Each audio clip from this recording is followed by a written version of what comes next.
World History Discussions, Chapter 6, Part 8. Teotihuacan, that's the Pyramid of the Sun and the Moon, or in this picture it says the Pyramid of the Moon seen from the Pyramid of the Sun. And here's Teotihuacan, basically modern-day Mexico City, the westernmost of these three civilizations that we have been studying. So basically, you're only about 31 miles northeast of modern Mexico City in Teotihuacan. The Valley of Mexico is over a mile above sea level and home to some very large lakes, which unfortunately have mostly disappeared in the past couple hundred years due to environmental changes and deliberate draining of their waters. But in earlier times, geography here, this attracted humans due to abundance of fish, waterfowl, freshwater, and transportation routes between city-states. This led to expanding population and congregation of people in cities. Already by 500 BCE, Teotihuacan had probably become a large agricultural village. But from 200 BCE to about the year 0, the population boomed. And by the year 0, Teotihuacan had 50,000 people. By 100 CE, the Pyramid of the Sun and the Moon dominated the skyline. The Pyramid of the Sun is the largest single structure in Mesoamerica, occupying nearly as much space as the Pyramid of Khufu in Egypt, though it stands only half as tall at 200 feet. Makes you wonder, ancient aliens, and what were these pyramids?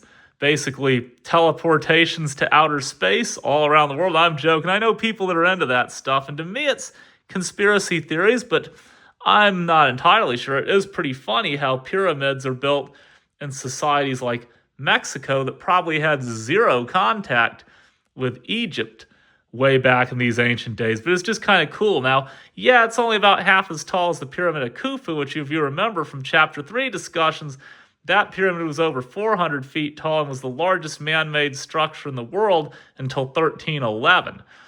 Even though this is only half as tall at about 200 feet, that's pretty darn impressive, especially considering that there were no wheels or really pack animals to move the stones back in those days.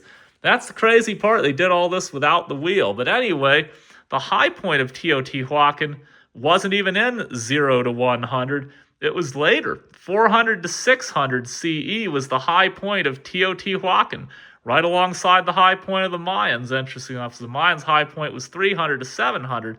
So this is when it was home to about 200,000 people. Ethnicity and languages are unknown, and it's not known if they were related to the Mayans or the Aztecs, which came later, either. Books and records at Teotihuacan unfortunately have mostly perished after the city declined. However, it's believed that Teotihuacan was a theocracy of some sort, and priests were very high-ranking due to keeping calendars and ensuring that planting and harvesting happened in the right seasons. About 2/3 of the population worked the fields around Teotihuacan in the day and returned to their small city apartments at night.